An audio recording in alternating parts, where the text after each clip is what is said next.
feel like you left the Stanford pledge off, so I'm going to figure Oh, it I out. totally missed it. Yeah. That's all right. All right. Before roll call. Whatever. Right up. 6:05. We're going to start this meeting. Please be sure to sign in the back, and then if you have a public comment card to bring it up to me. I only have one for the night. Okay, 6:05. Please stand for the pledge. I pledge allegiance to the flag of the United States of America and to the republic for which it stands, one nation, under God, indivisible, with liberty and justice for all.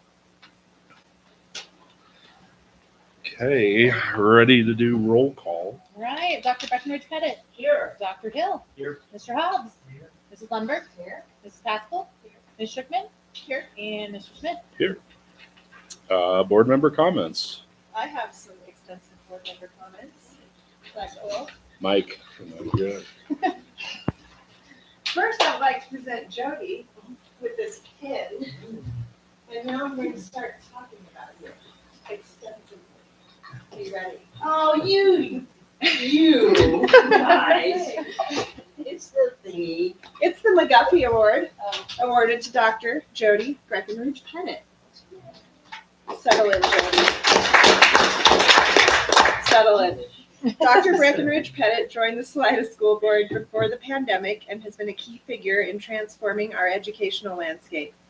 She led the redesign of graduation requirements, implemented a new strategic plan, and forged a vital partnership with Colorado Mountain College, enabling 50% of our students to enroll in concurrent courses. During the pandemic, Dr. Breckenridge Pettit ensured our schools stayed open for in-person instruction. She stepped in personally to cook, clean, and serve meals when needed, and substituted in our preschool to keep it running. Her dedication to students, particularly those at risk, is evident in her roles as a mentor and substitute teacher. Beyond her board duties, Dr. Breckenridge Pettit has taught English as a second language and supports student communication at Horizons Exploratory Academy. With a PhD in educational leadership, she brings extensive experience in teaching and management as the managing member of Garfield Syndicate. Her volunteer work includes the Nurturing Parent Program and Chaffee County Community Foundation, alongside her role as a seamstress for Salida Boy Scout Troop 60. Dr. Breckenridge Pettit and her husband Brian are proud parents of 3 sons serving in the military and academia. Casby McGuffey Award.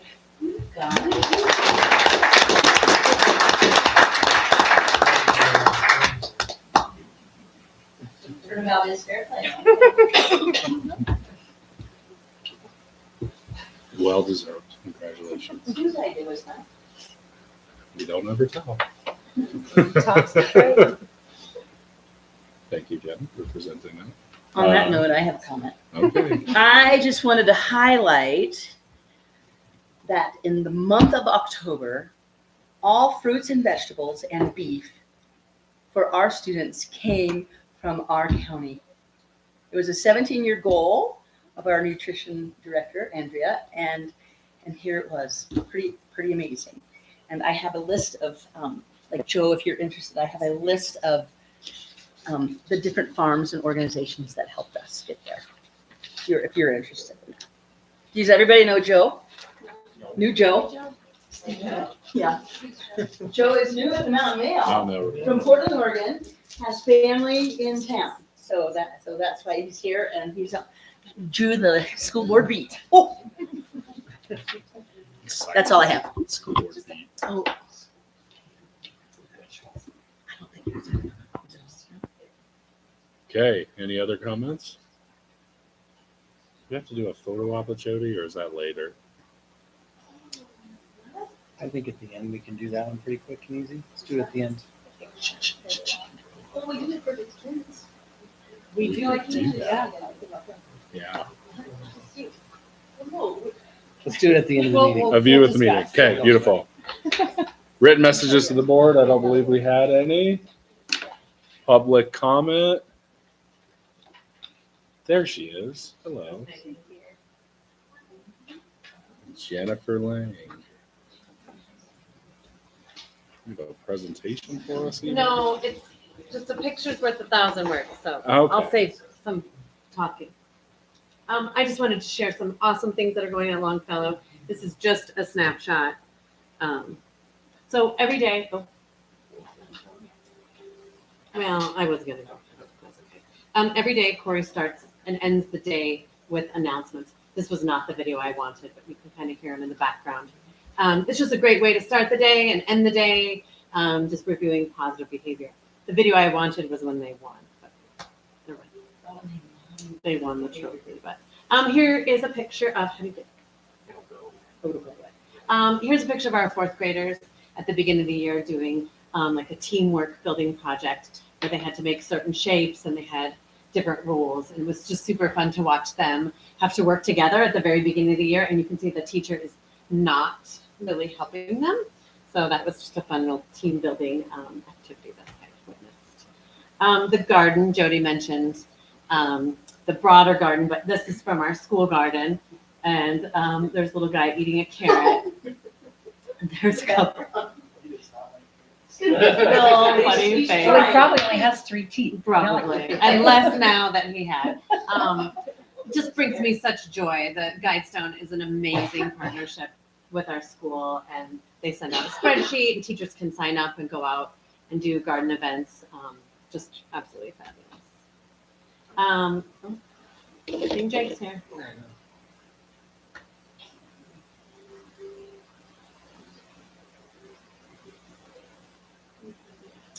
The next one is when we're planting our indoor tower garden. So we have an indoor tower garden outside of our cafeteria. And with the third graders, we use rock wool as our medium. And so these are some of our third graders planting seeds, and they're about.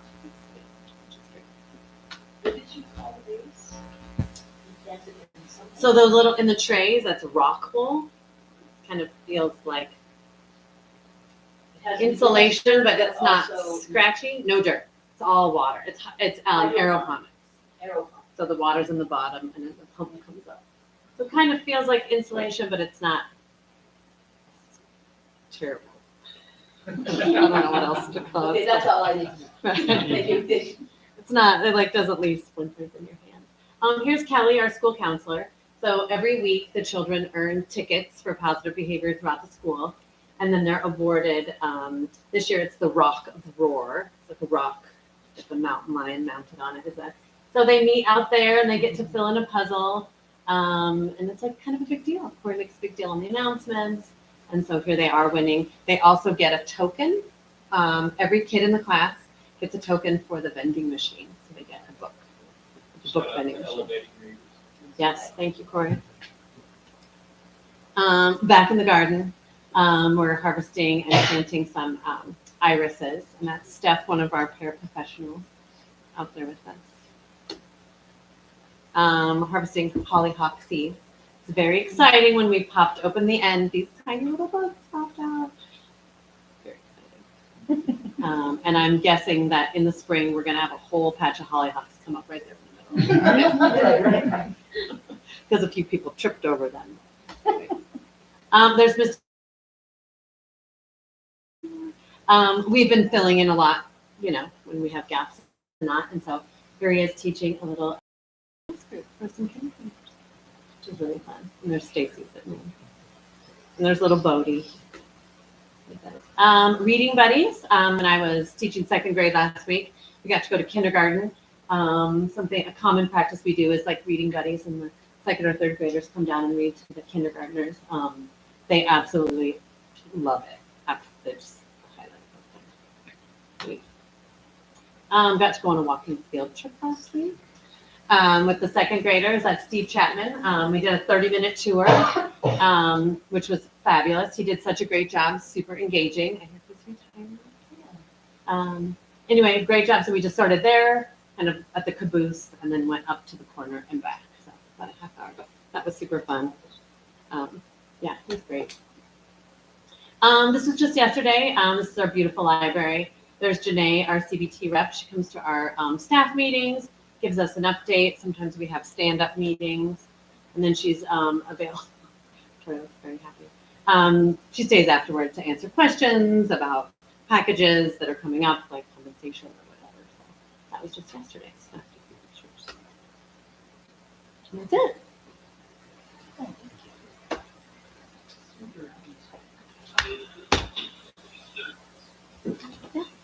Thank you.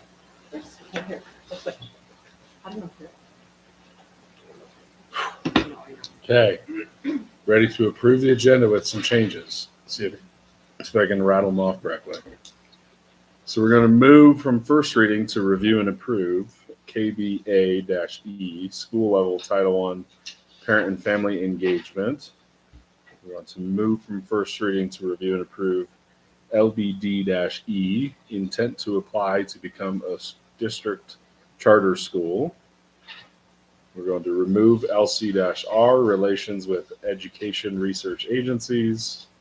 We're going to remove from review and approve KDE, crisis management, safety readiness, and incident management planning. That's under the CASB third reading. And we are going to move LBDB-1, relations with institute charter schools, from action item K to consent item F4, the section L policy changes. Looking for a motion to approve the agenda with those changes. Jody. This new printed agenda is what you just said. Except the last one. Yes, Joe added the LBDB-1. Relations. Number 7.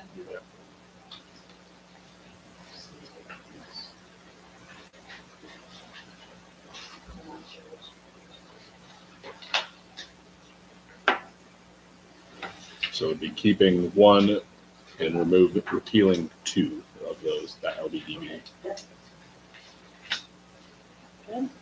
Okay, any other questions or comments?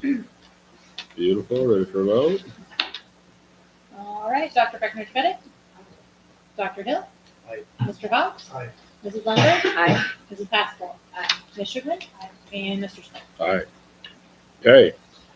No guest reports tonight, but we do have Principal Teresa Gilson ready to do early childhood. So the floor is yours. I'm gonna follow in Jen's footsteps. Cute kid pictures. It's always a good selling point. Yeah, right. Oh, anything good? Hello, everyone. I'm Teresa. I'm the principal of the Early Childhood Center, entering my second year in that role. Previously, I was the assistant director for 14 years under Lona. So I'm just going to share some updates and kind of both at the federal level, state level, and then just what we're doing as a program. Again, with lots of cute kid pictures. So just a little bit, the early childhood field is always changing and rapidly growing over the last several years. So this is just sort of the history of how the Salida Early Childhood Center came to be. Head Start was established in 1964 as part of President Johnson's War on Poverty initiative. Head Start and the Peace Corps were the two major components of that initiative. In 1991, the Salida School Board wrote for the first Head Start grant to serve 56 preschool children ages 3 to 5. In 1998, we brought on Colorado preschool program funding shortly after it was implemented at the state level. And that allowed us to combine Head Start or layer Head Start funding with Colorado preschool program or CPP funding to provide full day again for those 3 to 5 year olds. In 2010, which is when I was hired, we brought on under President Obama's era funds. We were the American Recovery Act. We brought on early Head Start. And so we added services for 56 pregnant women and children birth to 3. This doubled our enrollment, tripled our budget, and tripled our staff. And under these funds, we also contract with the Children's Discovery Ranch. We've had that relationship since 2010. And it's a really beautiful model of how school districts and community early childhood programs can come together.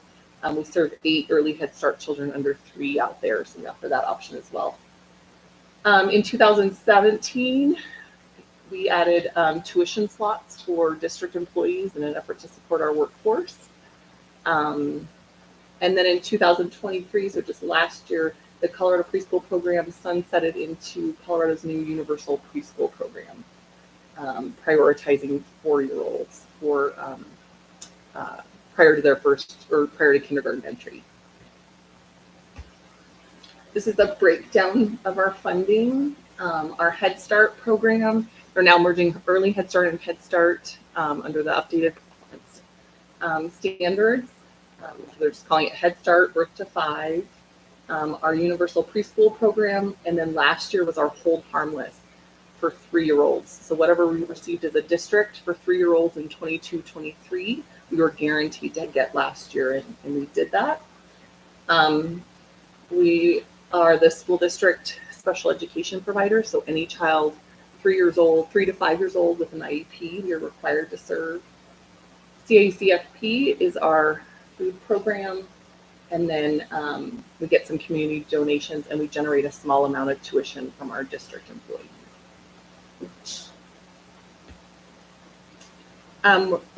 As the governing board for Head Start, one of the things that we're required to share with you is just who Head Start prioritizes. So our capacity up top, that's 144. That doesn't include our 8 children that are housed out at the ranch, but it does include our 20 home-based. So we have a home-based program that operates year-round, serves pregnant women and children under 3. And that's essentially, we have 20 of those slots, and a teacher visits them weekly in their home and works on safety, caring for the child's basic needs, as well as child development and sort of getting ready for preschool. Head Start eligibility, families must fall at or below 130% of the federal poverty level, which is around $27,000 for a family of 4 gross income.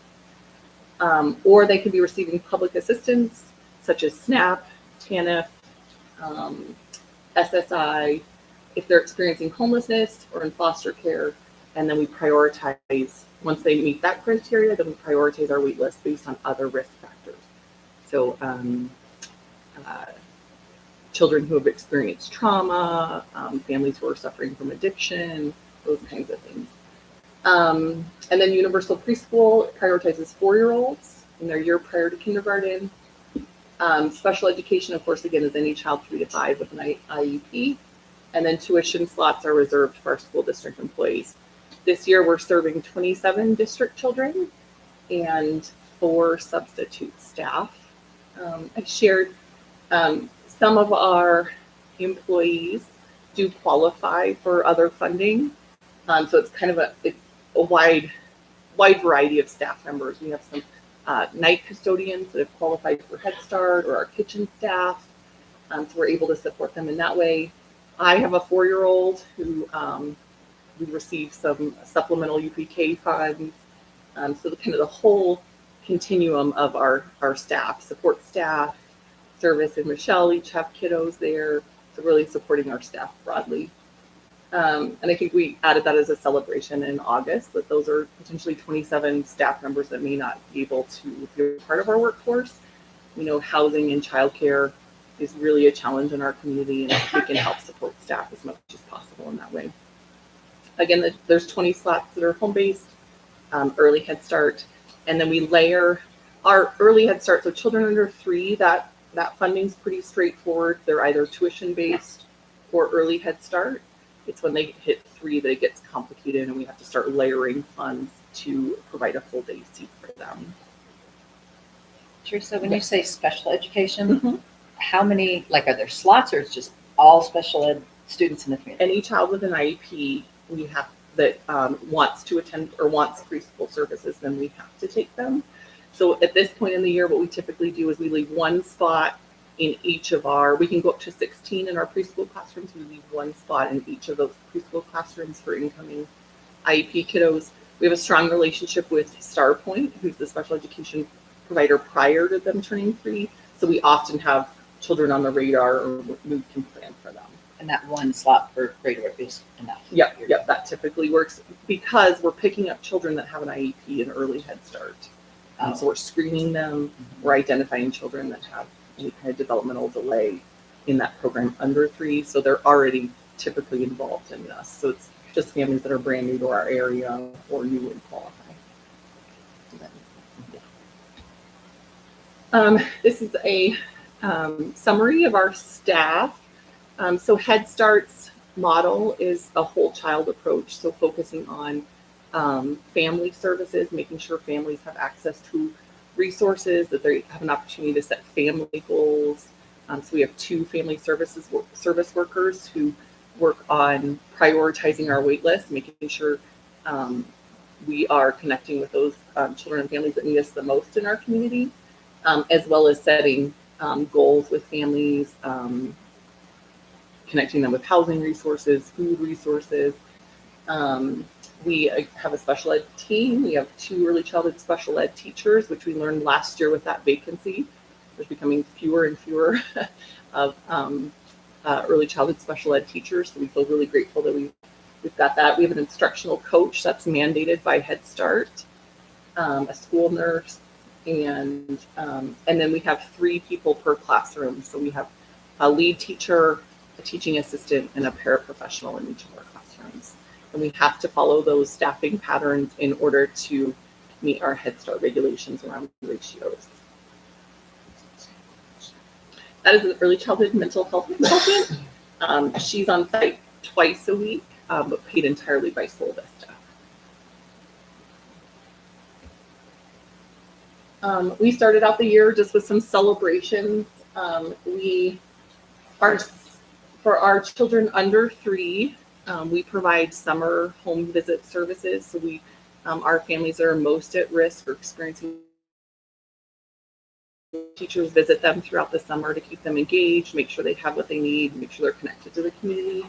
They also come to our program to meet and to spend time together twice a month through the summer. We saw engagement almost at 100% for all of our families. Also, our early childhood mental health consultant, in collaboration with me and 2 of our teachers, we taught a parenting class on basic skills like meeting your child's needs, understanding their development, providing behavior guidance, those kinds of things. We also, 2 of our staff had an opportunity to teach Ready, Set, Go for Corey's team. Corey called me in the spring and he said, I don't have any teachers that want to do it this year. We'd already identified some children that could benefit. And he said, I don't know if we're going to be able to get this to fly. And I said, give me 2 hours. So I called him back and I said, I have 2 teachers. One of our teachers, Lindsay Dennison, had taught a similar program in Texas as a kindergarten teacher. So this was just really great to have them over at Longfellow and engaging with kiddos that they knew. And so I think it was a really successful celebration there. And then we're just celebrating. We last year we did a lot of work with the change in leadership, with moving our toddler teachers to certified staff. We did a lot of work on looking at our curriculum and best practices in our classrooms, and are we aligning with those? We also were really looking at supporting staff. Staff turnover is a challenge for us, and I think so. Really looking at the staff that we do have, are we supporting them in the best ways in terms of professional growth and development? We built in collaborative time. Our teachers had never had planning time. And so we built in regular planning time for them and time for them to get together and work with PLC groups. And then we also worked on implementing a new social emotional curriculum, conscious discipline, and then focused in on inclusion, equity, and belonging for our staff, their wellness, retention, for our families, upping that family engagement level. We wanted at least back to pre-COVID levels, and we've exceeded that. And then for our increasing number of children who are dual language learners. Teresa? Yeah, Question? please. So how do you, especially with the little ones, how do you,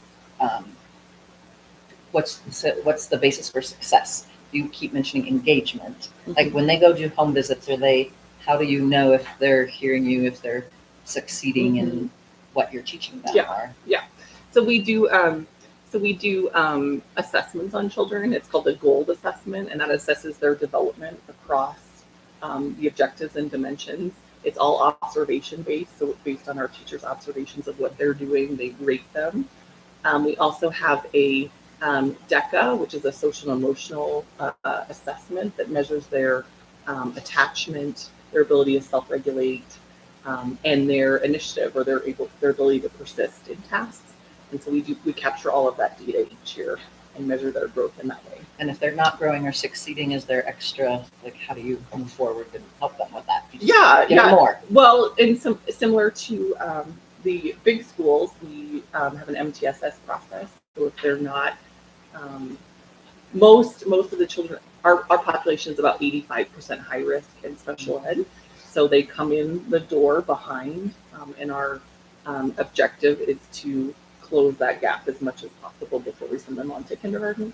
So we use data to monitor that, and then looping in, support services. Maybe it's coaching for our teachers. Let's try these strategies. Let's get this family engaged with mental health support, any number of things. Does this child qualify for a disability? One of the first things we do if a child is not progressing in their development is, this seems so simple, but make sure they can hear us and they can see us, our nurse on staff, making sure that they feel well and are able to learn. Yeah, I'm sure it's a lot. Yeah. Of course. Universal preschool. I went back to my presentation last year. Universal preschool rocked our program. We were settled in with CPP, and Universal preschool disrupted our programming by prioritizing 4-year-olds, because we've been prioritizing children based on family and child need, not based on age. So that leaves a gap. If we're a birth to 5, truly a birth to 5 program, that leaves us a gap at that 3-year-old level. I pulled some of the questions that we had at this point in the year last year about how universal preschool was going to look in year 1 or moving beyond year 1. And then this picture, it was sort of like, and I know I would express to David sometimes frustration with the system. The family application process is incredibly cumbersome and has added a lot on our staff. It's challenging for families and certainly at-risk families to navigate. But just really, like, in my reflections, focusing on building relationships at the state level, and so that I could advocate for how this was impacting our program, our district, our community. This picture here is, the lady 2 over for me in the orange there, that's Dr. Lisa Roy. She's the governor's appointed executive director of the Colorado Department of Early Childhood. So with Universal Preschool, they created a whole new department of early childhood, which is good and bad. It creates conflict with the Department of Education, like who's going to control what. And we've been caught in the middle of that at times. I think just around the October count, CD, Department of Early Childhood, told me that we didn't have to report our children in Infinite Campus, so we didn't put them in there. And then CDE called and said, you do have to do that. So we scrambled and got them in there for the October 1 count. But that's an example of where those departments or those offices are not on the same page yet. And on the flip side, it shows Colorado's commitment to early childhood, which is really exciting. So these were just some of our questions. We had a visit, I guess 2 weeks ago from the department. I had reached out to Dr. Lisa Roy and just, again, building a relationship, making sure that our voice is heard when we run into challenges or that we can get questions answered. And I will say that they've been very, very responsive. An example is they're moving up the timeline for identifying who qualifies for universal preschool and how many hours they qualify for. This last summer, they did that on July 6th, and I had 24 hours to respond that we would be able to take those kids.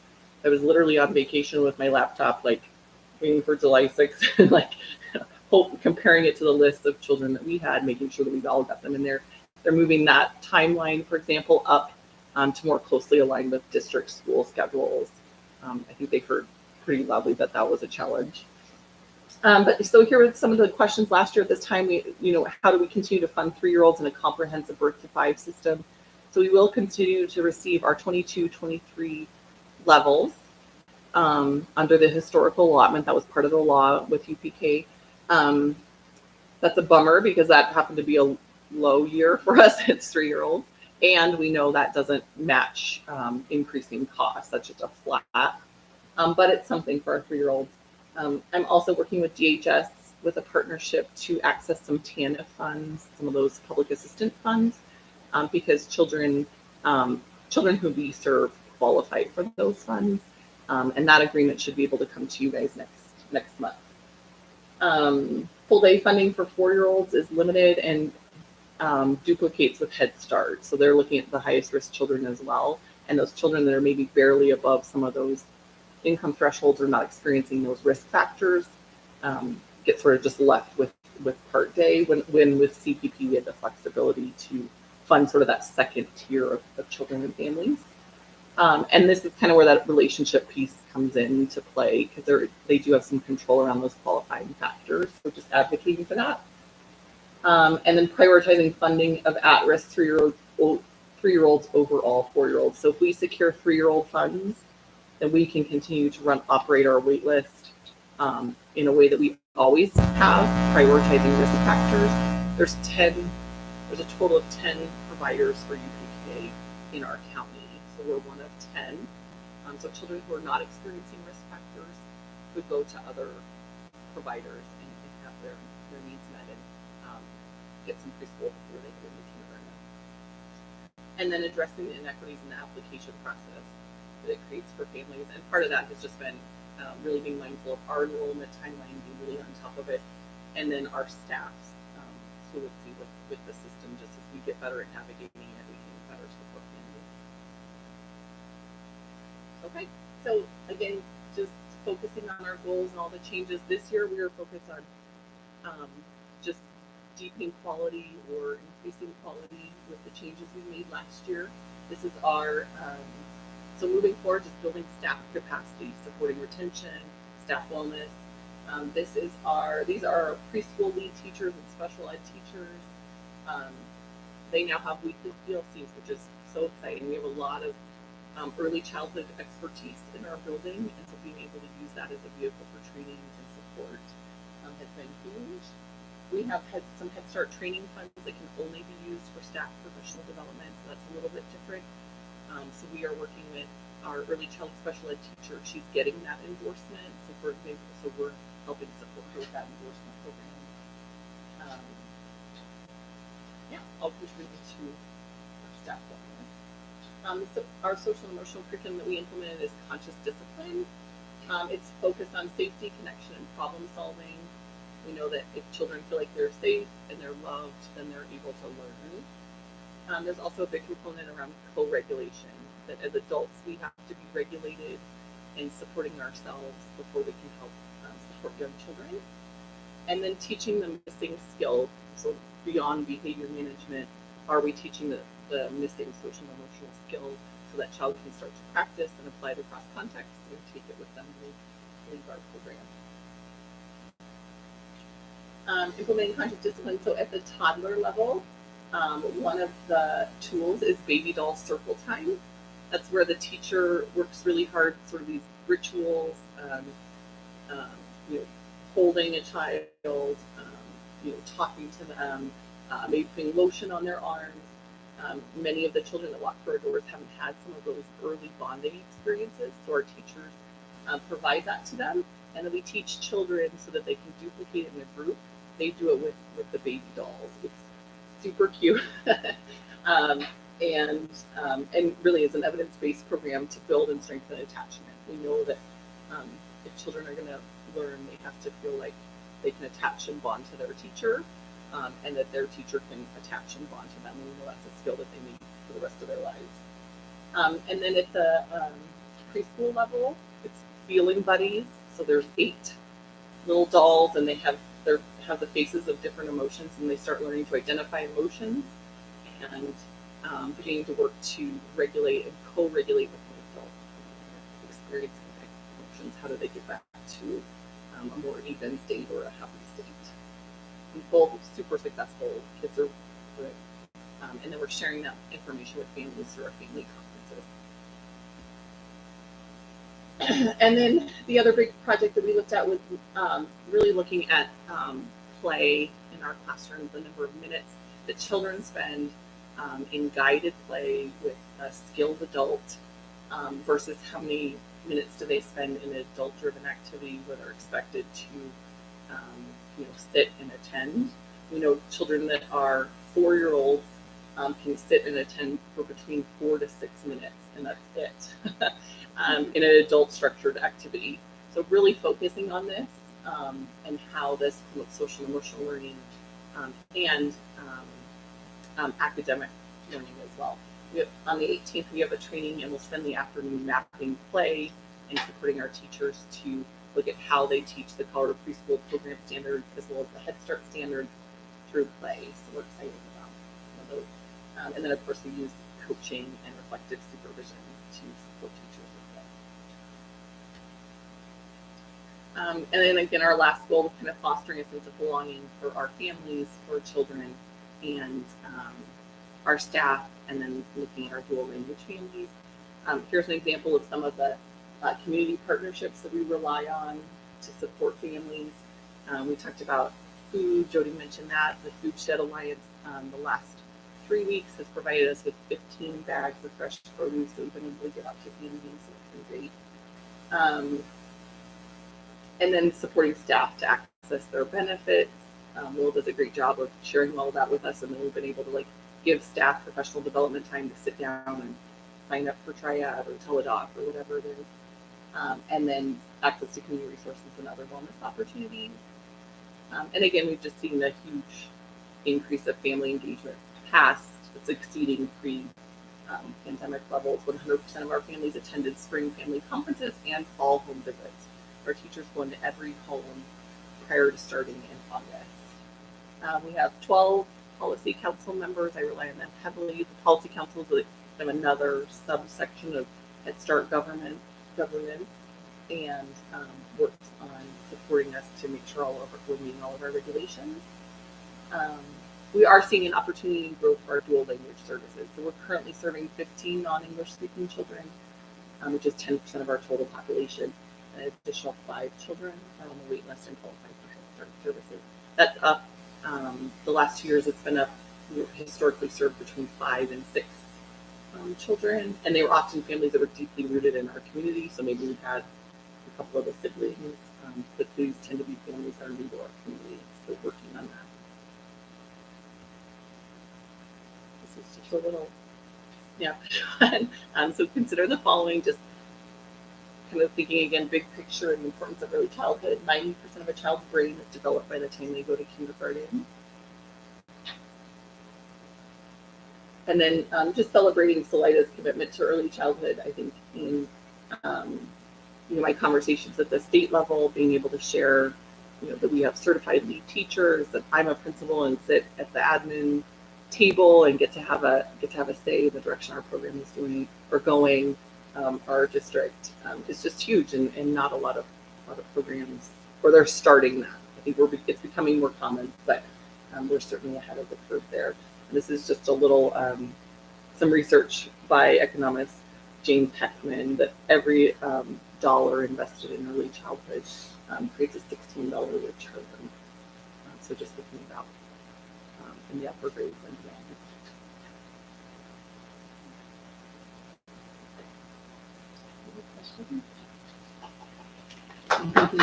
Thanks, Teresa. Questions? Comments? I had a question on that last slide, actually, Teresa. Do we track any of that at the district level? That's a good question too, of how the kids that go through this program progress, through the upper grades versus kids who may be high risk that didn't have all the support. Yeah, I think that's something that we've long talked about, thinking about test scores in the early grades. A lot of what our tracking historically has been around children that didn't get preschool at all versus I know I started to share this with Corey. So a few years ago, we did some comparisons to like children in our community that didn't get any preschool versus how in that and how they did in kindergarten entry versus children that we prioritized. But in terms of looking, we haven't done that in a while, like looking into the early grades, I guess would be, and then of course like high school beyond that would be over here. Yeah, conversation for sure. Yeah. Yeah. So are there only 5 kids on the wait list? No. Oh, No. okay. We have we just have 5. We have 5 dual language children who Those were the dual. income qualify. I think we're at about like 62 on our wait list. That's what I was going to ask. Is Yeah. like, what capacity would we need to have to really meet the needs of what? Yeah. And that's, and again, we did pre-pandemic, we did quite a bit of looking at like how many of those children were elsewhere. Because sometimes they get on, like you have a baby and you get on every wait list. Oh. So they might be somewhere else. We do some comparisons of wait lists with like Sunshine Inn, Ark Valley Preschool, the Children's Discovery Ranch. Now, and we're really focused in again on those kiddos that income qualify. There's families on our wait list that are new to our community that will never ever qualify, would never get in. And they're likely paying private tuition at another community provider. Teresa, I know that you answered a lot of my questions already electronically, but in listening to you, I have a couple of other ones. Can you give me an example of expanding the qualifying factors? I know the federal poverty level is not the same as our district's poverty level. Could that be an example?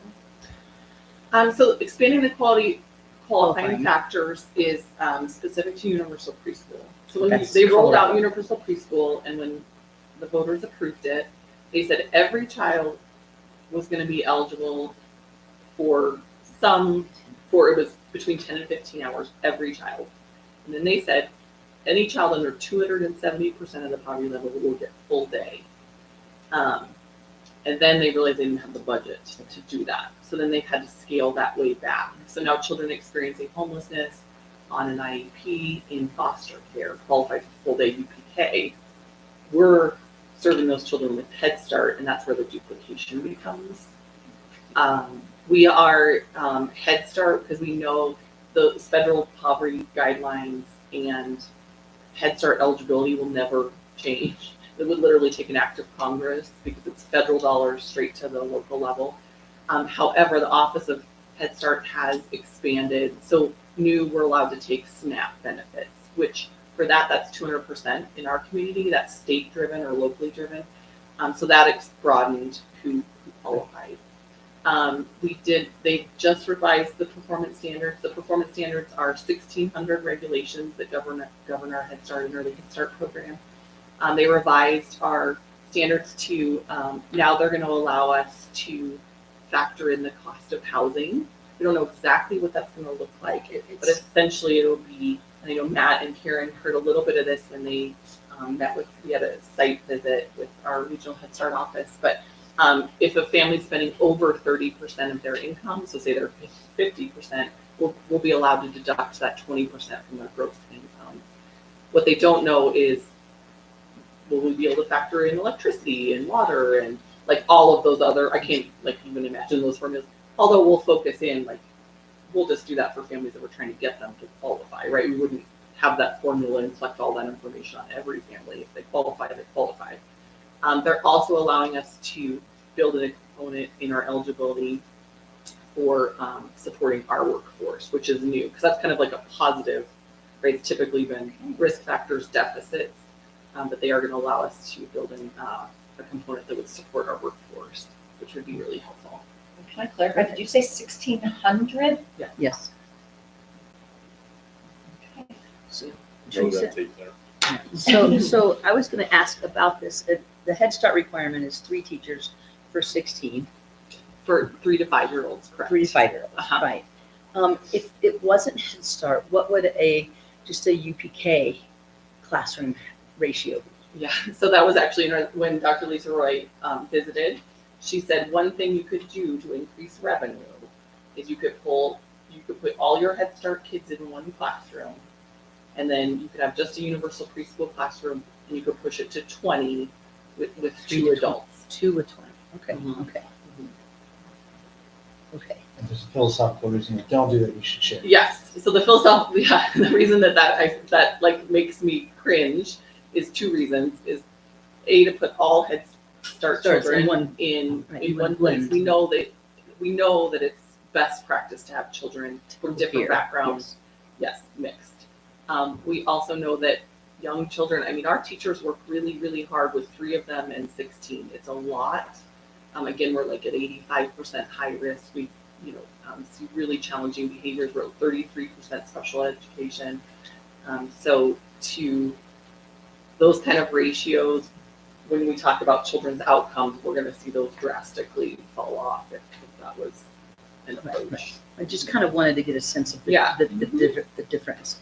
And then are any at-risk kids going to non-SEC preschool, like it's Sunshine Inn or something, like that, you know? Yeah, Yeah, okay. absolutely. Yep. Okay. And again, that's sort of the partnership. We're also able to maintain some 3-year-old funding out at the ranch. So if that's a fit for families, Right. maybe they live in Poncha Springs or they've bonded with that staff, then we're able to fund them for preschool there as well. And just one more, because you were explaining that we have 5 out of district. Yes.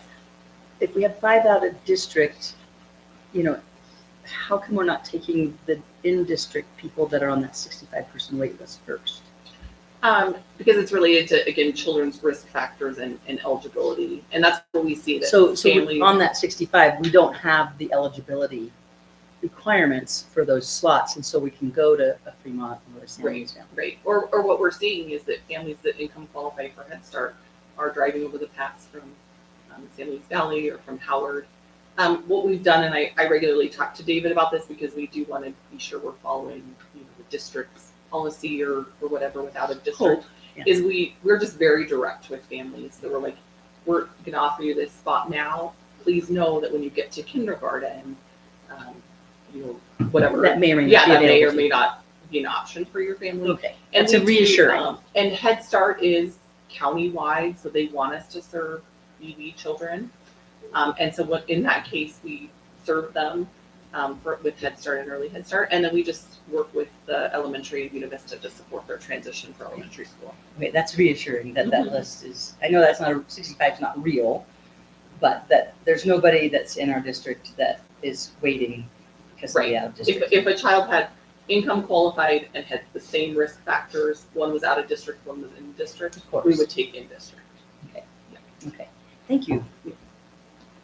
And do you see, 'cause I'm assuming attendance is super important, especially at that age, well, at all ages, but do you see any kind of attendance issues when they're out of district coming from San Luis Valley or Howard or anything? We typically don't. We have an 85% requirement for attendance, and then if a family falls below that, our family services coordinators step in and like, what's the barrier? Is it transportation? Is it sometimes it's even just routines, right? Like, oh, we normally sleep till 10 o'clock in the morning, so establishing routines so the families understand those kinds of things.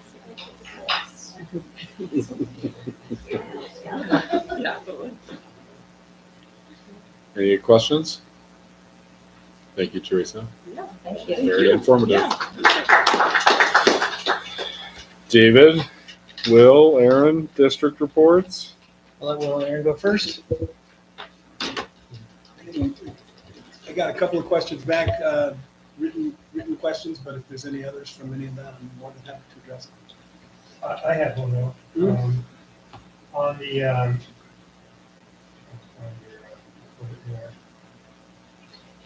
the visitor check-in system,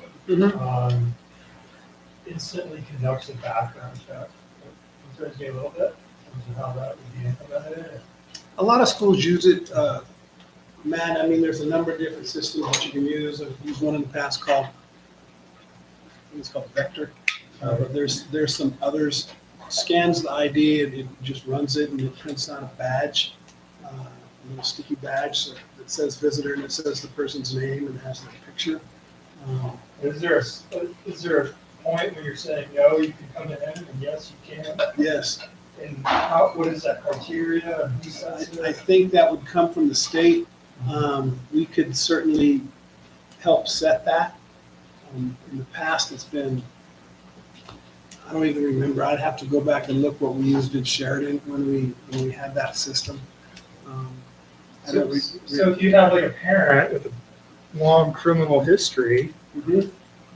are they gonna get flagged where they can't come in and get their kid? It's not that they can't get their kid, it's that they can't come into the building past that front entrance, past that foyer, man trap or a foyer, whatever you want to call it. And what's the criteria for that, I guess? I mean, I don't know. I mean, I can certainly dig into it more. It was really more of a way to track who's in the building. right, And also then print out a little badge that says, because you get a parent, sometimes our staff knows all our parents and other times they don't. There's just some guy or lady walking around and you're assuming they've checked in. And this helps kind of verify that. It was just something to look into. But I think we need to it's a be fair question. careful there though, because you got some civil rights issues that you're. Yeah, I mean, we would certainly look into it. I can tell you, every big school district that I'm aware of has some type of system. You can't just walk in and say, hey, I want to go see my kid's class. So I'd be more than happy to dig into that if you're interested. I can speak to it in, the former district I worked for, we had it. And the district set the criteria, right? And the district decided that the only time it would be flagged if it was a sex offender or a crime against a kid, right? And the protocol was when, you put the visitor's license in and that flag came up, the secretary would go get an administrator, right, and notify them. And then we would go out and actively talk to the visitor, right? And it wasn't that they weren't permitted to be in the building, but we had Escort or something. yeah, we just had a heads up that this was the case, right? It wasn't we kicked them out of the building, it was we knew they were leaving. So that was a board level policy that said that, I assume, yeah. It worked really well, and when I was there, we probably had it for 5 years that it was in place. I was there, and I can remember maybe a handful of times when we actually flagged the person, but I would have to have a difficult conversation. So I think it's more of what Will said is a way to track visitors within the building, right? And have a pass that gets printed out automatically, so you have good documentation of who's in the building and when they come in and leave. Well, what would you do if somebody didn't have a driver's license? Just use some other form of ID? State ID? I don't know. Yeah. I mean, So we go cross that bridge. I don't know. And I worked in a district where we had a lot of parents that didn't have driver's license that we used it. We used something. Yeah, it just could be some. I mean, it would have to be some type of an ID card because driver's license aside, you're supposed to have an ID card as an adult in the state. And I think to Jesse's point, I remember having a few conversations with parents and most of them they went really well. Hey, this happened 10 years ago, or I understand, and just it's a communication thing that helps not only with that parent, it helps with every other parent. That we're like, oh, we kind of know who's in the building. But I think that to your point, it's something to look at, and to what Jesse said, we get to set the criteria. I mean, it's not a state law that says you can't have a felon in the building.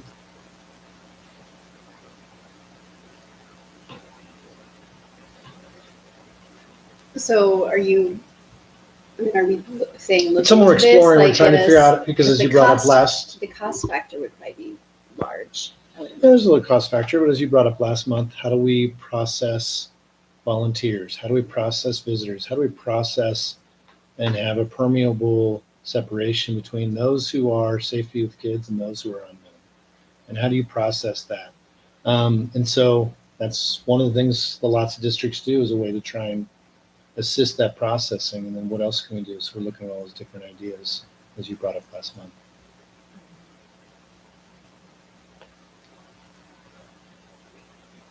So no actions. As Will said, that's what we're looking into. They're common. Who else has already made a solution, and what else can we do? Who can we borrow from? Okay, David?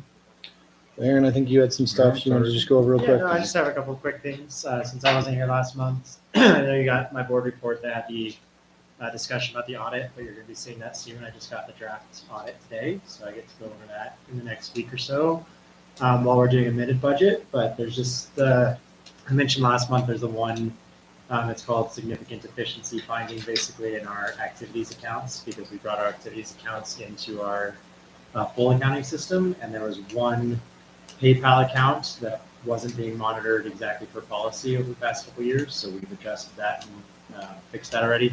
The good news is through the audit, I mean, there was nothing occurred in that PayPal account, but at the same time, it wasn't being audited for policy. So that we've already fixed, we've already addressed it, and they don't see any other issues. Everything else was clean. And honestly, for bringing an entire separate account into our separate fund into our accounting software, I'm pretty happy with that. And so you should see that coming soon. Like I said, I'll be going over draft audit this month. And then I did my first meeting up in the state capitol. That was a fascinating conversation with a lot of different people. Basically the goal is to figure out how to make some of the mill levy match funds distributed more equitably across the state. And they're not being distributed equitably. They've had it for 2 years now. The first year there was 10 million available, 8 million went to Aurora. The second year there was 23 million, and 18.7 million went to 3 districts in Colorado Springs. So we're not hitting the mark on what they set out to do with that. So it's kind of an honor to be a part of that. And we're working with some incredibly intelligent people that are trying to help us do a better job of how we've built that formula. The downside to it is it's a funding stream that's not, the revenue stream isn't, there's no identified revenue stream. So if something gets cut, it could be one of the first things that gets cut. But at the same time, it's given us an opportunity to share a rural district's perspective with the state capital and where we think it's not working well. That's the best way to say that. So, yeah, that went really well as well. But I've got 2 more meetings coming up, and then hopefully we'll have to be able to give the legislature our opinion on what we think is best.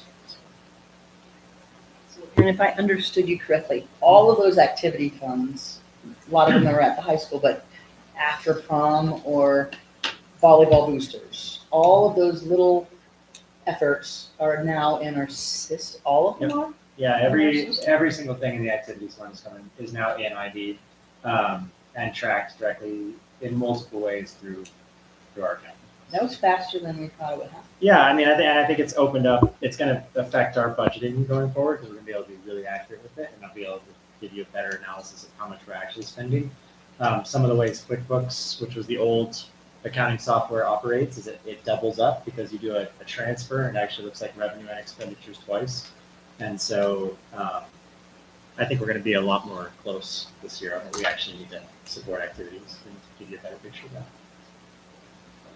Other than that, you should see amended budget coming at you. I think November you'll get your first look at amended budget, and then I think December is the approval. We're going to double check all those things. But that's what's coming up for me. So, exciting time. All right, my turn. I'll just mention when the master facility plan, I'm hoping to bring that to you as a final thing to be acknowledged or approved, whatever the right word is, at the November board meeting. Your annual report for this year, we're starting to work on the draft copy. So if there's a big story you think taxpayers would want to hear, November 1st is our due date for a copy for that. So that's a big issue because we're trying to have at least a draft ready for you guys, ready when you go to CASB. Another big thing is I know the board is anxious to talk about phones, social media, what that's doing to our kids. The first step of that is to be really clear on human development and understanding our model for that, or our SEL framework. So you have our lead psychologist, Jessica Venus. She's working on small groups of teens, training them, all that in the district, making sure that's clear. We're meeting with just community groups, our partners and things like that, FYI. And then we will start to go out in November. We'll start to make at least one presentation. So I've been and Jen kind of from the board. We're keeping in touch on that piece. And then your November board meeting, expect to have that kind of here as a big conversation for you. But that's a big lift going on right now. I just want to make sure you're aware of that. Because then if we can get that done by November and stay on pace, then we can sit in December, and we're trying to set up a meeting with community where you guys can talk about social media, phones, and that'll be there, which puts us on pace then for February for any policy changes around that stuff. Puts us on pace for March for any costs it takes to implement that, and then make sure we can do it in a really solid way so it doesn't impact your classrooms, but we can make the changes people are interested in making. So just want to make sure everyone sees the timeline of that conversation. So right now we're working on that SEL framework, getting it published, training people, making sure people can understand how it works in our district, so that it's transparent and easy to access. So the other thing I would just do is I gave everybody a book. I gave it to admin today, so I put it out in front of you. If you never read an Adam Grant book, it's pretty good. It's a lot of meta-analysis. I wanted to bring it to the board because we're doing a lot of listening. So the first part of thinking again is doing good listening and having curiosity. So if we have a staff survey and we're listening, we need to listen fresh and really with curiosity. And maybe it's one or two things that help us think about something different. The DAC has kind of an innovation conversation that's coming out of that. People are talking like, how do we listen? How do we look at the assumptions? We've said this is the way it always is, so therefore it's the way it always should be. And I say that also because I don't think there's any more capacity that we're going to get out of staff as an engine to implement anybody's ideas unless we let go of some things. So what does that mean? I don't know, but I'm in a thinking process, and I think that's where the board needs to be this year, because I think next year we'll be looking at some new visions or new ideas. I don't know what that means because we're thinking, we're listening. So I found this book really helpful. I think there were some good skills. Even if I didn't like everything or find it really powerful, at least got my brain exercising and wondering, hey, is this the right way? And looking at what assumptions I have. So I brought that, and I thought it might be something you guys would enjoy reading as you go through that. So I'll kind of pause there and see if anybody had questions from my board report or anything else you need me to update you on. Thank you for the book. Welcome. David, I just had one quick thing, Matt, to add to your question. Most of the systems, at least initially, work off of that National Sex Offender Registry, which is what it really keys and kicks off of. I think to Jesse's point, you can add some things. That's what it's really doing. It's running that name through that. Yeah, and from a policy perspective, that would make more sense to me than like a larger background. Sure. Where it's picking up probably a lot of people. Right.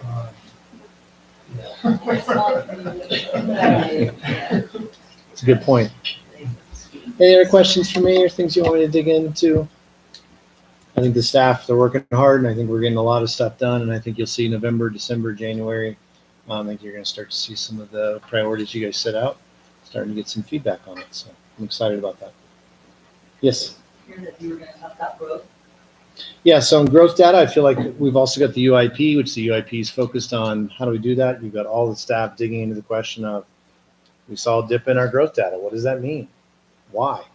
Is it curriculum based? Is it instruction based? And I think that's where most of what we've got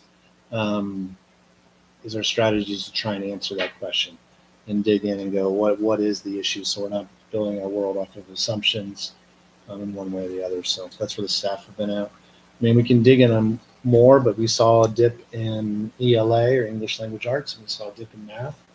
I also know in math, we're sending quite a few teachers, possibly up to 25 with the third, fourth, and all the way through the middle school on math instruction, really digging in, trying to get them some good professional development they're interested in. So we're adding those things. Those are the obvious ones. We're taking the obvious steps while we get a curriculum instruction audit ready. Are you sending any math teachers from the high school? Not for that piece. No. Okay. No. That's just where most of our alternative licensures are. Right. No, I totally appreciate that. The training we're looking at came from a primary level and it matches up through. Mm-hmm. So it's just an example of what we're working on in that space. We also have our academic council starting to meet on the 25th, so a week and a half. And they'll be starting to really dig into questions around minimum pedagogy expectations, like what's minimum lesson plans? What is a fair expectation around curriculum at that minimum level? Most of our teachers, of course, overachieve, but we need to set those minimum expectations. So working collaboratively to have faculty help set those marks. So those are some of the works to do, and looking at why has that growth dropped.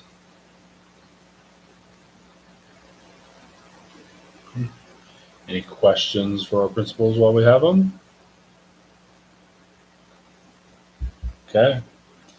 Take a 5-minute break. As always, welcome to stay, but expect you won't. Have a good night. Everyone check your mics.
What did I hold on back to?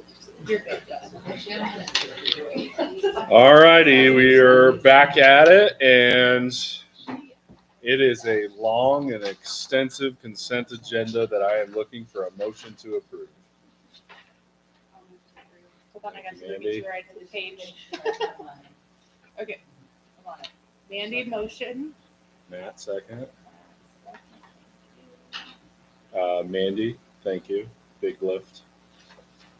I think I've told a few people, if Mandy reviewed all those policies, I am, for the most part, okay, and I can glance over them. If she did details, I can do minor.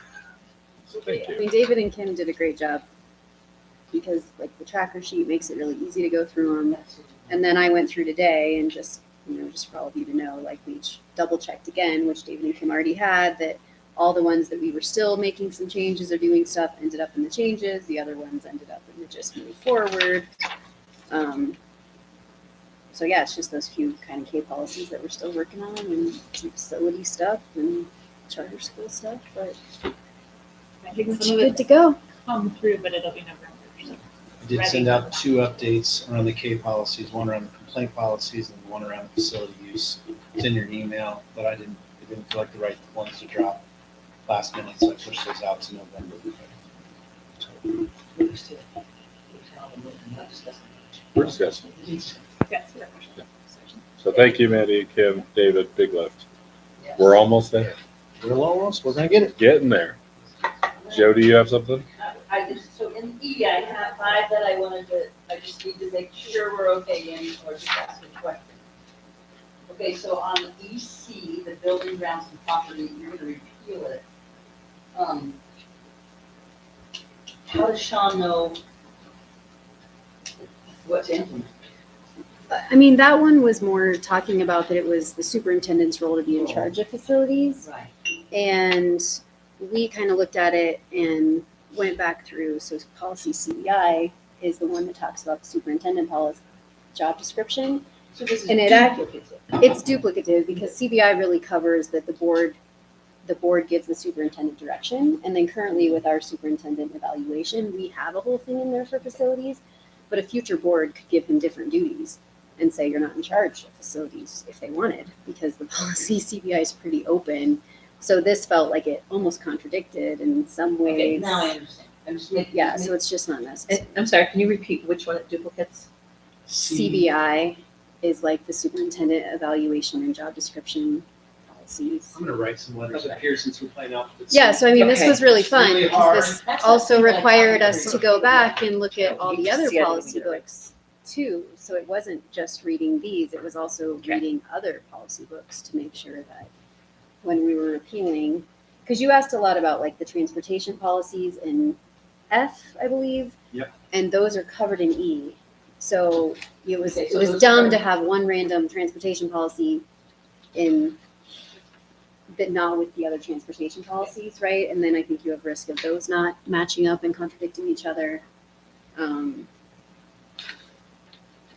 That's it. Okay, that's why we need to know. The others, I'm not gonna spend time on, but the one about the no wireless communications for our bus drivers, I was a little cautious about repealing that because sometimes during real emergencies, some things don't work and only a cell phone does. So let me say the word EEAEG asterisk. Use of wireless communication devices by school transportation vehicle operators. I'm just worried, yes, of course they do their communication within their formal route with Evelyn and everything like that, but we also are a rural district and maybe they don't come through. I just wanted to make sure that we were okay. So I had Evelyn look at that one and she approved that one, so. Did she? Yeah. Well, and that because one there's more- the one out in F-Shed. That one more talked about bus drivers not using their personal devices. Like Yeah, that's talk about more what not it using said. it, Is not like having them in- don't use it, don't have it, don't. So honestly, I think in some ways it would have the opposite effect of what you're asking for. I mean, I feel like in an emergency, if their satellite doesn't work, they're going to use their cell You would phone. hope it would. But this Violent policy policy. actually kind of says that they shouldn't use personal devices and they can't. Right? So Right. I think it's actually better to repeal it. Okay. right? Is that kind of what you thought too? Yeah. So the policy itself says, don't use your personal device. Yeah, I mean, it's like good, it's like a It was policy that you would want for all not of while your you're staff, driving like, or don't use your putting phone on. while you're driving, don't use your phone when you have any students in the boats, don't you know, like.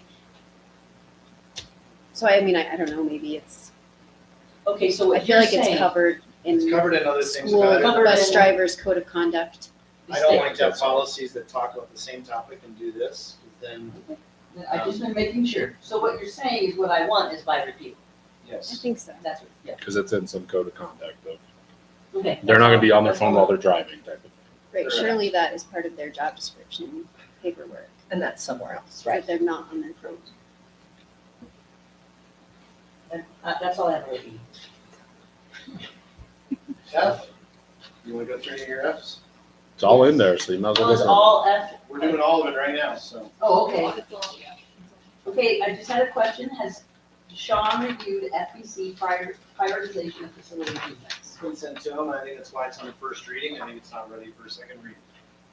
So we can go, and you feel mildly confident? Yeah, that we're we'll gonna have- use the same system we developed 10 years ago or whatever, for student safety, the 7 levels we've used for capital, we're gonna use Yeah, that that could, rather the one than what through the eight. CASB one suggests. So the one that Aaron put in there. Yeah, the one Aaron, through Aaron eight. tried to help it out, but I think what you're asking is Sean, So I is need to, involved in it. next month, I need to make sure that he has looked at that and given his input as the manager of that. Yep. Right, so that's November. Yep, And then it will just be cleaned up so that that and the regulation policy match, because the CASB policy just has 4 categories.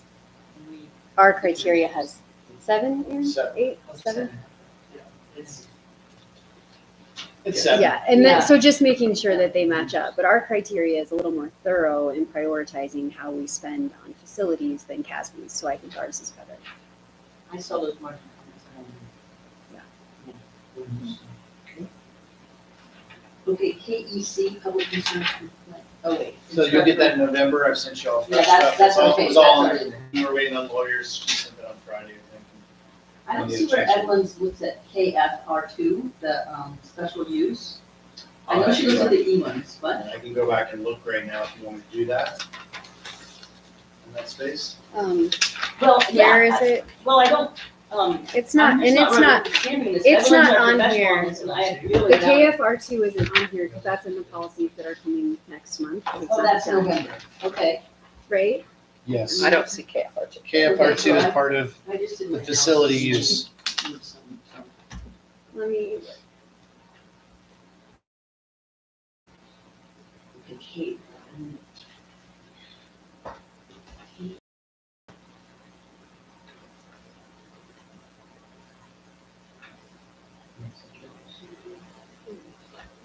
I mean, all our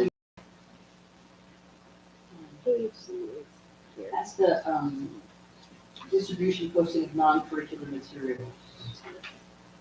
Is that November? KF is all coming to you in November. KF is November, okay, that one's, okay, then, okay. I think KHC is, it is, where is it? KHC is not coming in November, that's in front of you right now. We were moving to the CASB model policy. Where is it? Flip it over. Okay, section K policy. Usually not. Okay, I'm just making sure, Oh, here, KHC, yeah, it's at the top of page 2. okay. Yeah. The way it reads, the only thing I was worried about is there was some requests from law enforcement when they were using our facilities for the practice for a mass cache. Yeah. They didn't like it was in the art room. And this is the posting of non-curricular materials from, it specifically said outside the district. So I don't think that that is even relevant to this policy. So I- what would it be? I mean, I think this would be like FYI saying, can we post a flyer about our class? All right, they're gonna Oh, do something our on arcade partner. night. Our Or Or Young Life anyone. would I be Okay. mean, more so it says enticing requests from the general public to distribute printed non-curricular materials in the Salida School District shall be allowed subject to the following policy. So it's general public printed non-curricular materials. Like I drop off a flyer. Yeah. Or the Bible. So this Middle doesn't school. relate. Well, this isn't even So where is necessarily that? that, because the Bibles are passing out outside. This is posting non-curricular things in our buildings. Bulletin board stuff. Yeah, so Well, what, okay, so so what then you're we're good. asking for, I don't It's know first where reading. that's protected, but it's not related to this policy. Because you don't control, your policies don't have any control over property that's not your property. It's changed. Your policies only manage your time and your property. The generic rules. So if somebody's off property, off time, your rules aren't the guiding principle. So LB and LB1, are those ones that moved to November? Those are the ones that we moved To November. to November. Okay, because So you're there's- doing, what you have then is you have a first reading on both of those. And then we have, yeah.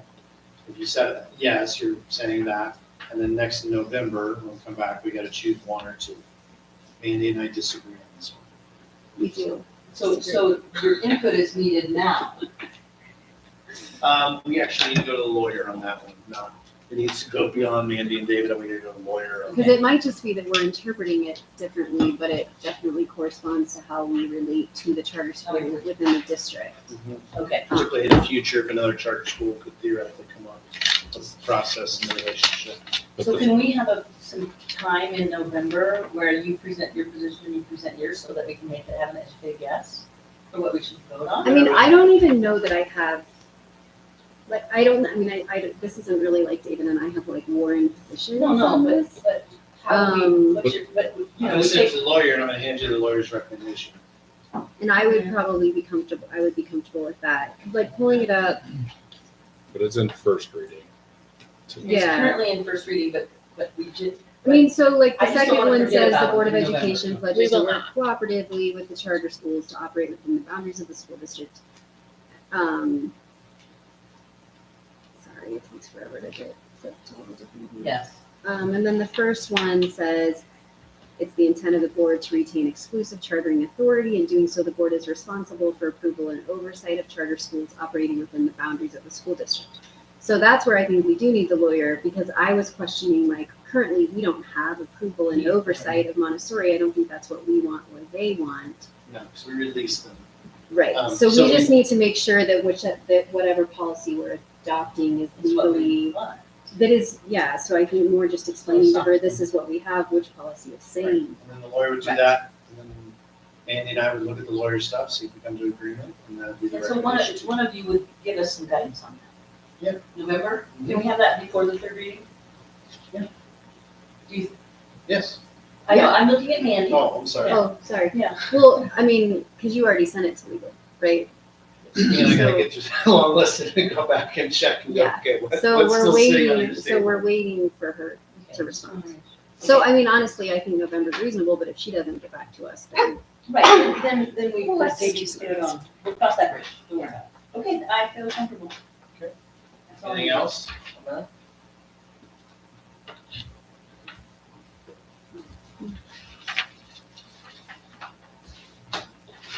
I did for the legal. Did you see it? I haven't opened anything. I'm gonna say it's there. Things that have been moved, I don't know Everything about we- it, It's everything we just, and good, thank you, but I just couldn't get to it. We ready? You ready for a vote? All right, Dr. Breckenridge Pettit? Aye. Dr. Hill? Aye. Mr. Hawes? Aye. Mrs. Lundberg? Aye. Mrs. Haskell? Aye. Ms. Schiffman? Aye. And Mr. Smith? Okay, big lift. On to the next one. Discussion items. We have redistricting on the agenda topic. David, I'll let you take it from here. Sure, I sent out my board report. I sent out that video. It's using the exact same methodology that we've used in the past, so no change in methodology. It's just saying where people move to and are the districts evenly balanced by a population. And so the redistricting redraws the lines. I like the drawings better. I think they are a little more intuitive, make a little more sense. There's no less goofy lines kind of to try and make the numbers all work. And so I think it's a much better redistricting map, and I'd recommend that you adopt it. People have questions. One question I have is, I look where I live and you, or, No, I do think cycle. There's probably some, like I represent District 4, which really takes kind of Poncha Springs and west north, if you will.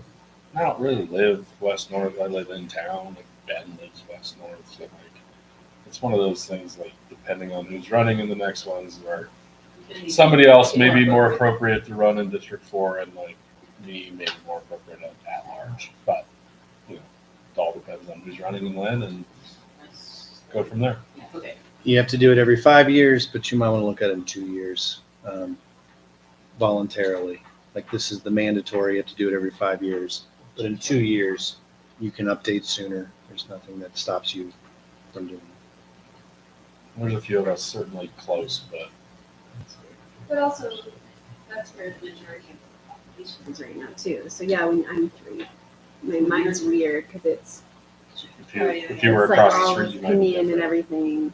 Yeah. Well, now they changed that. It was before across the street from me, but it would be different now. I somewhat have a personal opinion that we should just have 7 at-large districts because we're a small enough community, but Jody's 2. not ready for that. I'm 3.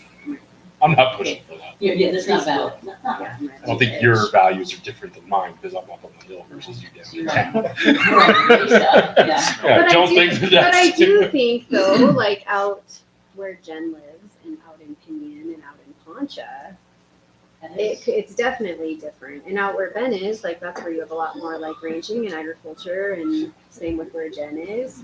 So I would probably disagree with doing all at large because I feel like, I mean, it would be interesting to look at like voting records from the different districts, but I bet they would be different based on who's in town, who's out of town.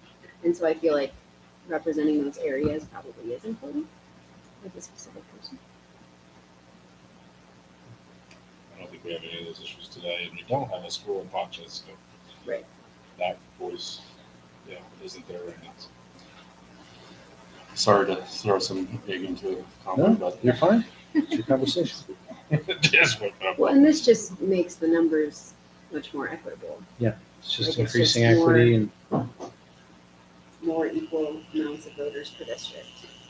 So it'll be interesting, as David said, the 5-year thing versus doing it sooner.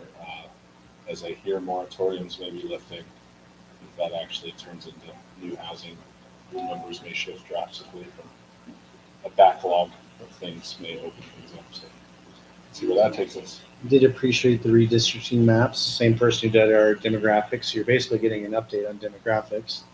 Our October count did exceed, or was that, depends what you look at, what we expected. So our demographic study is spot on at the moment. But I appreciate all the little black dots on the maps that showed you where all the new homes were in the last 4 years. It was like, oh, there's a really logical place to put schools. We already did one. It's pretty logical why you put the schools where all the new homes are.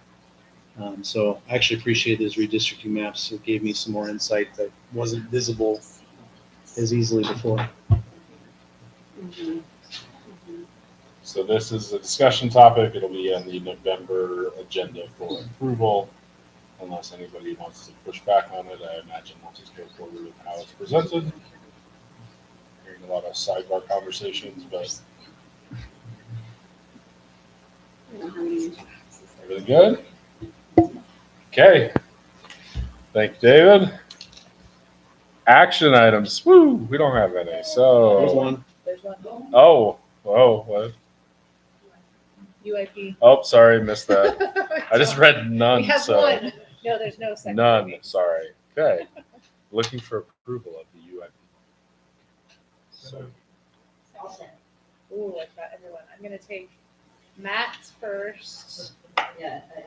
and then who wants the second? Jody gets the second. No, I don't look at you. She, I You do are wanna the make McGuffey. sure. Bow And to you. Now we may discuss. You can have the We may first if discuss you want, what I don't yes. want to just get. Questions, comments, David? Any clarity we need? No, just remember in our district, well, it's focused on growth. It's got matriculation, which I think has been a continual focus of the board. I don't think that's shifted.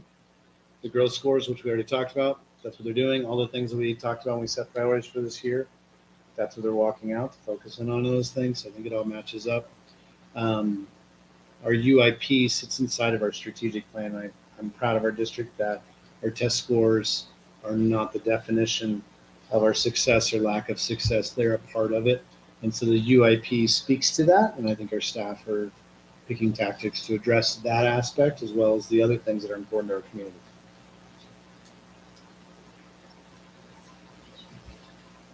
No other questions, comments? Ready for a vote? All right, Dr. Breckenridge Pettit. Dr. Hill. Aye. Mr. Hobbs. Aye. Mrs. Lundberg. Aye. Mrs. Pascal. Aye. Ms. Shookman. And Mr. Smith. Aye. I wanted a comment I should have made in discussion. I'm in a discussion with the state of whether they require us to have school-based UIPs, not just a district. Because we're at that size by legislation where we're kind of in the gray zone of, well, you're too big, so you got to have site-based improvement plans. I think it's silly. So there we're discussing that with the Department of Ed. I may have to come back in November and say, here are the site-based plans. But right now I'm hoping that is not how it goes, that we keep moving forward, that we don't have to do more paperwork. We can just focus in on how do we teach our kids better. Who would be responsible for that, the principals? It would be principals and school accountability committees. And they already have all their improvement plans and they have it all. We would just have to stick it in the right format and all that stuff. And I try and buffer them from it, but that's how it would have to go. 1,601 regulations. Okay. Communications committee reports. Mandy, anything new for BOCES? Just decided she's kind of an overachiever. She decided that since we only have meetings every other month, she'll send an update on the off month to the board to keep us more informed. I mean, you guys saw in consent that we just approved the operating agreement. There wasn't really any changes in that from last year. And then in her report yesterday, she said they did receive more ESSER grant money, so they're able to do more dyslexia assessments and specific curriculum for dyslexia. And then the main thing for us is David's just been working with the SPED coordinator and working on our GT stuff to get all of that moving in a better direction. No, I think that's good. Do you like, are the school districts liking how they reorganized and put how they did it differently? We are. I don't Okay, know. that's all I care have you about. talked Yeah. to the other It's working well for superintendents? us. We thought our, the ins and outs, the finances would be the same. And actually we did, we have more revenues than we expected or less expenditures, depends which way on that one we'll look at. And we have more services. I think it's great for our district. Well, and I would imagine that especially for Leadville and Fairplay, that it's a lot better for their districts because they had less resources than us, but Leadville has really high rates of SPED. Yeah. And it reduces our theoretical liability since we're in a cooperative partnership. So if they make a mistake in the special ed, we do have some shared liability. So having more oversight in those spaces is a good thing for us. Thank you. Facilities. Karen, you have any thoughts? I have a few, but Yeah, okay. I concur with yours that I read, so. Did we get an appraisal yet for HEA? I did get delayed. I talked to Matt Gianeschi, the president of CMC. He was supposed to reorder that. Okay. So I do not have anything back. That's fine. We did get one for Spartan Heights, came back as better than expected. So that conversation can move forward and we'll figure things out, but just have that kind of as a backstop. And then we have no update from the county, no response yet from the county. They did reach out. They did reach out and let us know that they had change in their legal representation. And so until they have their new lawyers or new legal representation, they were kind of stalled on being able to move the contract back at us. So they gave us a good reason, a reasonable explanation for why we hadn't seen that response.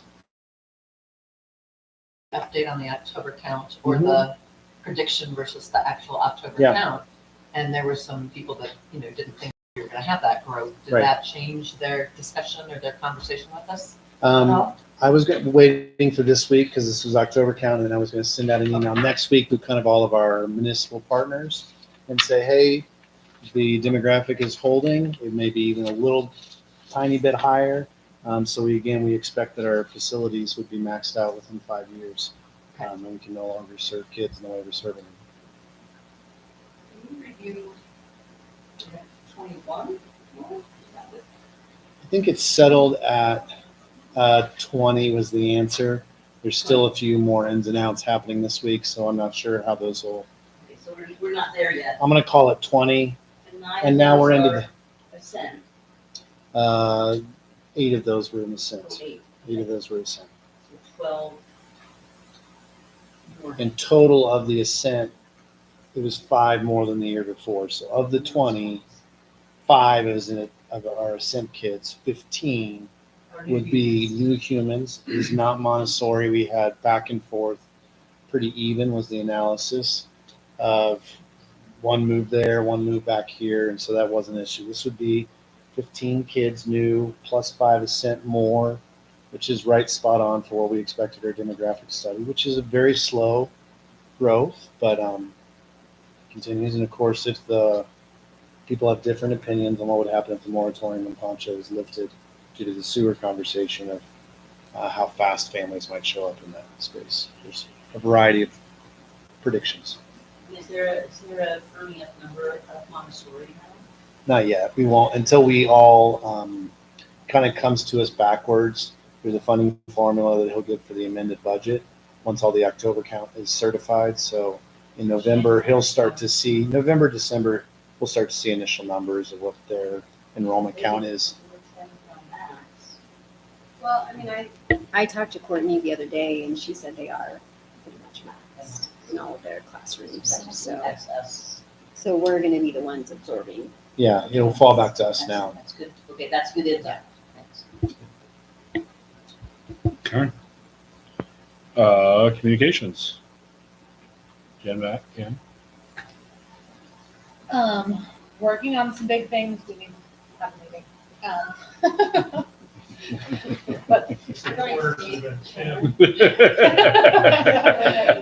we need to plan the meeting, and I actually got Jen before the meeting. I'll send an email tomorrow. We've got with the wall, pretty much everything on that wall is communications things that are happening and in process. And so David mentioned SEL framework, beginning really digging into the annual report, and kind of a broader communications plan, details for future things. I would think the one thing I want the board to know is you have a formal staff engagement survey coming out from a third-party national level. It's being finished design November 19th, so after the next board meeting, it should go out. And so in the January board meeting, we should have results from that come back from the national company. So we're on a listening stage. Sitting down with the SPED department as I'm working with that, doing some survey work and some conversations, listening. As we're working with the communications kind of branding side of that, how we have focus groups coming together, listening there. You have your superintendent's academic council that kicks up in about a week and a half. That's doing listening. So besides just the normal building leadership team where the admin's trying to talk to their people, we're definitely in a zone of trying to listen and understand what our staff are seeing, feeling, thinking as we look at it from multiple perspectives. I think that from a communication standpoint would be important. So over the next 60 days, like as we head to CASB, I'm hoping that we can bring, here's some thoughts, here's some things that we're hearing, and then we can start to do sense making of that.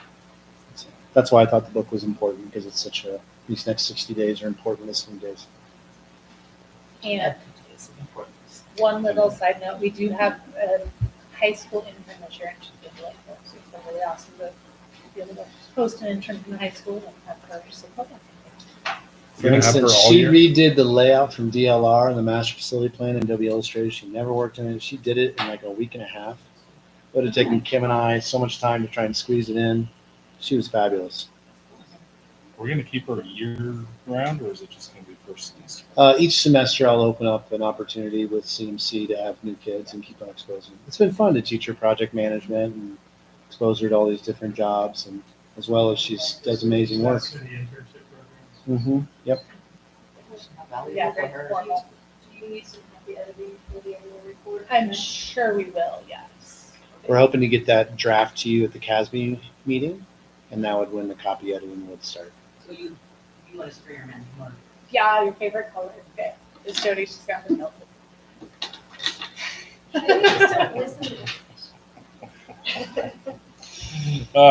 Speaking of Casby, Jen, any updates?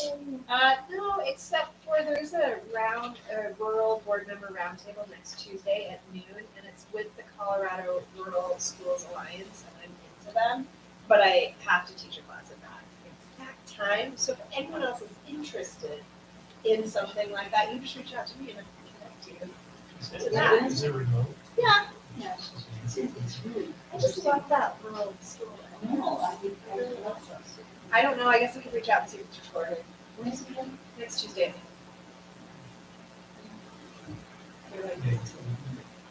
So that's all. Michelle? I'll see if it's Michelle? Right? Michelle? Yep, that's Michelle. Michelle's great. Okay. Dak, Ben? It was partially attended, but then there was kind of a subgroup off of that that was talking about just different concepts and the way people like to think about potential changes in education. It was just a lot of theoretical discussion. I think it became hard. Mostly people getting together and bouncing ideas off of that. Policy audit update. We just went through a bunch, but on target to finish by December. My first task is to Mandy and I and Kim to get through this and see how that settles. Oh, I skipped over her. The policy audit, that's next month, and then I can turn my attention in December to the J Book of Policies and I with Karen. But I want to get this one done. It's so broad and so many different loose ends. I want to make sure we got it pretty locked in for next month, and then turn our attention to a fresh set of policies. We have I and J. I is curriculum, J is students. It's obviously, there'll just be a lot of legal review on the student book of policy. It's going to take we'll have to send a lot to the lawyer and make sure that we feel like it's up to speed. I would be happy to. You volunteer? Yes, I'd be happy to. Do you have both of those? I and J? Yeah, they go together pretty well. Perfect. Backing up, Jody, give us our league update. I think you have some dates and a few other things. McDuffie winner, I apologize. Sorry. Well, actually, we've done a lot of work, but we haven't done any short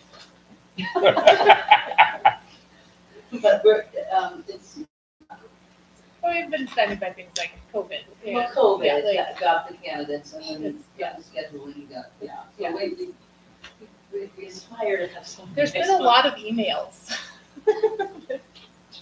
It's uncertain. Or was it, I thought we had a date.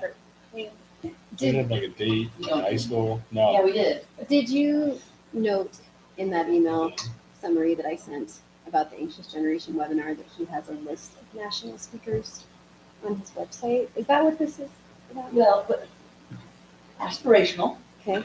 yes, next semester on that, yeah. What did you do? Yes. Because there's a lot of resources on that website. Yeah. For school engagement, Boy, memos to did your send, summary get- memos to send to parents. It'd be cool for us to read the book Speakers if to you bring in. wanted to. Somebody No told pressure. me. Somebody told me for someone like me that loves reading, just read chapter 9. Audio. Audio. It would be a hard audiobook because the graphs, honestly, if you just flip through and look at the graphs, you're gonna maybe throw your kid's phone in the trash. I love the audio. Throw it in the trash? Their phone. What book are you referring to? The Anxious Generation. Maybe not throw it in the trash. That was excessive. I haven't done that yet. And I'd be glad to get you guys one copy of his books. If anybody wants the copy of that book, I let think me one of know. our schools read it. The middle school is currently doing a book study on that Maybe space, which I think is a great developmental stage to be looking at that topic of all of the stages we have to deal with. I'll take it. Okay, I'll order some and just have them. And I know that if I get those and you don't want it because you listen to it audio, I'll find somebody who's interested and get it in their hands. So Jody, I know we've done a lot of work, but we have nothing to show for it. Can you explain what we're working on? I would say it differently. You always do. It's another partnership that David is interested in developing with a community organization. And as we gather data and information from our community, it makes sense to go with the League of Women Voters. It's nonpartisan, as we are, and they have an engaged audience that wants to give us some insight. So the first one that is school district centered would be, what do our constituents, beyond just, more than just parents, think about cell phones in the classroom? And we almost had something to report, but we don't. And we're confident that they reach across the spectrum. No. Okay. Just wondering. No, What I but- think, why I think it's a good thing is, like, we had listening sessions last year that were sparsely attended or not. So how can we take the time to listen, and who else can help us get some people there? We share some nonpartisan. We're not going to the coffee shops or the pubs because folks didn't attend, but maybe this will be another way to gather input. And also modeling what the League of Women Voters does with the BD school district. Last year, they had a session where they brought in their everyone's invited, but they get invitations if you're in the league. And they had a school board member, the superintendent, and principals. And people were asking questions to learn about it. And then the question that the League of Women Voters constituency asks is, how can we help? And so there's a potential there, a big potential there. So we'll see. Takes a while. I also think missionally we share some connections, and that our job is citizenship first and foremost. And they share some of those same ideas, even if they don't agree with everything. But I think engaging particularly the retiree community, which they represent strong in our county, is a good place to be and say, this is where your tax dollars are at, and having this conversation around citizenship for our kids. They are a partner that is moving faster than we are. They have much more participation in the northern half of the county, and they want to develop it down here. And there's all kinds of ideas, and we're just trying to do one or two at a time. Okay. Topics for future meetings. I'm sure there's a few, but nothing too pressing. Next meeting, November 12th, here at Oak Street. Who wants to do agenda review? The week prior. Nothing going on that week. Matt's in. We'll schedule it.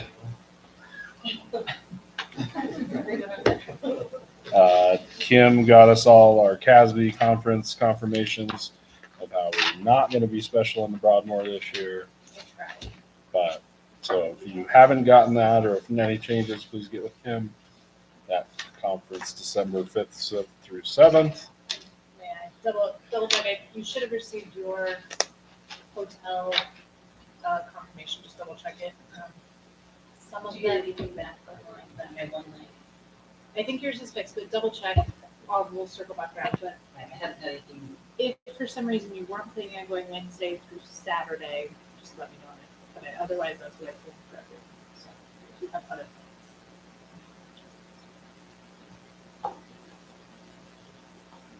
plans. Okay, no, sorry. Looking for a motion to adjourn. Here, pre-8 o'clock. Bam! Can we always do You are. I need a motion. That was Mandy, giving Mandy the motion at 7:56. I'll second it. You're using. No more. Huh? All right, microphone.